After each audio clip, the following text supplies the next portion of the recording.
بسم اللہ الرحمن الرحیم۔ السلام علیکم ورحمۃ اللہ وبرکاتہ۔ ناظرین، اگر آپ نے کل کی میری ویڈیو دیکھی ہوگی تو اس میں جو کل کا موضوع تھا وہ تھا کاروبار کے حوالے سے، کاروبار میں کامیابی کے حوالے سے دعا کی گئی تھی۔ تو اگر آپ نے وہ ویڈیو دیکھی ہوگی تو یقیناً امید کرتی ہوں میں کہ آپ نے اس دعا کو حفظ کیا ہوگا اور اپنی دعاؤں میں اس کو اب لازمی حصہ بنایا ہوگا اور اپنے بچوں کو بھی اس چیز کی ترغیب دی ہوگی۔ اور آج کا جو ہمارا موضوع ہے وہ بھی اسی سے ریلیٹڈ ہے، کچھ تھوڑا بہت اسی سے ریلیٹڈ ہے آپ کہہ سکتے ہیں۔ یعنی کہ آج کی جو دعا ہے اس میں ہماری زندگی میں جو آنے والی رکاوٹیں ہیں، چاہے وہ کسی بھی قسم کی ہوں، چاہے ہمارے اولاد کے حوالے سے ہوں، یعنی کہ ان کی ملازمت کے حوالے سے ہوں گی، چاہے ان کے امتحانات کے حوالے سے ہوں، چاہے ان کی روزگار کے حوالے سے ہوں، کسی بھی قسم کی کوئی بھی رکاوٹ، چاہے ان کی شادی کے حوالے سے ہوں، کوئی بھی رکاوٹ اگر آپ کو لگتی ہے یا آپ لوگوں کو ہے یا آپ کے کسی کو بھی ہے تو یہ دعا جو ہے اسی چیز کے لیے ہے، رکاوٹوں کو دور کرنے کے لیے ہے۔ یہ ہے سورۃ النصر، یہ آپ کو آتی بھی ہوگی اور یقیناً آپ نے پہلے ہی اسے حفظ کیا ہوگا، اور اگر نہیں کیا تو آپ کر لیں۔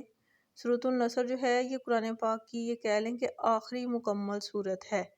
آخری مکمل صورت کا مطلب یہ ہے کہ یہ ایک ہی دفعہ نازل ہوئی تھی۔ قرآن پاک کی یہ چھوٹی سی صورت ہے اور یہ ایک ہی دفعہ نازل ہوئی تھی، اور یہ تقریباً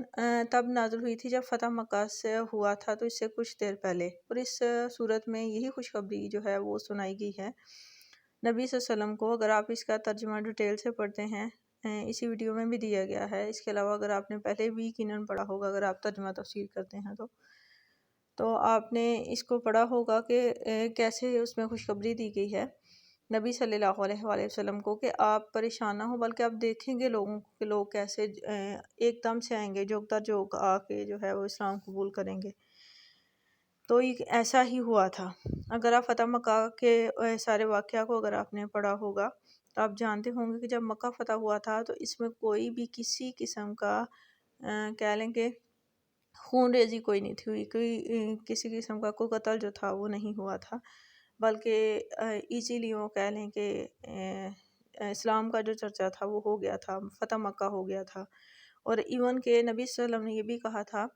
کہ جو ابو سفیان ان کے چچا تھے کہ جو لوگ ان کے گھر میں پناہ لیں گے ان کو ایمان دی جائے گی، حالانکہ وہ اسلام کے اتنے بڑے دشمن تھے، ٹھیک ہے، لیکن یہ ہے کہ نبی صلی اللہ علیہ وسلم جو تھے ان کا ظرف تھا کہ سب کو معاف کرتے تھے، ٹھیک ہے نا۔ تو اگر آپ اس دعا کو اپنی دعاؤں کا حصہ بناتے ہیں، اس کو پڑھتے ہیں، تو آپ کی زندگی میں آنے والی جو ہیں وہ ساری رکاوٹیں دور ہو جائیں گی۔ اس کا ویسے جتنی میں نے دعائیں بتائی ہیں اس کا میں نے کوئی اسپیسیفک آپ کو وہ نہیں بتایا کہ آپ اتنی دفعہ پڑھیں گے، اتنی دفعہ، میں بھی کسی ایک آدھ میں بتایا ہو، ادروائز میں نے نہیں بتایا،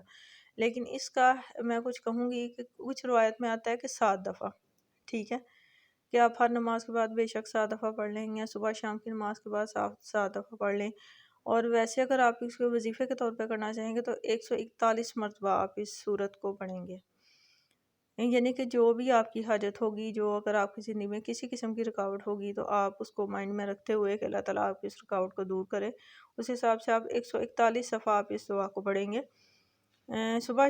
چاہے فجر کی نماز کے بعد پڑھ لیں، چاہے مغرب کی نماز کے بعد پڑھ لیں، یہ ڈیپینڈ کرتا ہے آپ لوگوں پہ۔ ویسے جو آپ کو میں اپنا پرسنلی طور پہ اگر میں آپ کو کہنا چاہوں گی تو میں یہ کہوں گی کہ آپ ہر نماز کے بعد چاہے اسے ایک ایک دفعہ پڑھیں لیکن لازمی پڑھیں۔ بات ساری میں پھر کہوں گی وہی ہوتی ہے، نیت کے گمان کی ہوتی ہے، جیسے آپ گمان کرو گے ویسا ہی ہوگا۔ تو آپ قرآن پاک کی کسی بھی صورت کو لے کے جیسا آپ گمان کرو گے، جو آپ مانگو گے، بشرطیہ کہ آپ کی نیت ہو، تو انشاءاللہ آپ کی جو حاجت ہے وہ پوری ہوگی، اور جو بھی آپ کی رکاوٹیں ہیں وہ دور ہوں گی۔ لیکن شرط یہی ہے کہ نماز کے بعد جب آپ دعا کرو گے، جب آپ نماز پڑھتے ہو اللہ کے بہت قریب ہوتے ہو، ٹھیک ہے، تو جب آپ دعا کرو گے تو یقیناً اللہ تعالیٰ سے کانٹیکٹ ہوتا ہے آپ کا، تو آپ کی دعا جلد سنی جائے گی۔ تو اگر آپ کو میری ویڈیو پسند آتی ہے تو ریکویسٹ کروں گی کہ پلیز سبسکرائب کیجئے گا، شیئر کرنا تو مت بھولیے گا کبھی بھی، اس سے ثواب ملے گا آپ کو بھی، مجھے بھی، اور جو آگے اس کو پڑھے گا اس کو بھی۔ لائک بھی کیجئے گا اور اپنے بچوں کو بھی حفظ کروائیں، خود بھی کریں اس کو۔ اللہ حافظ۔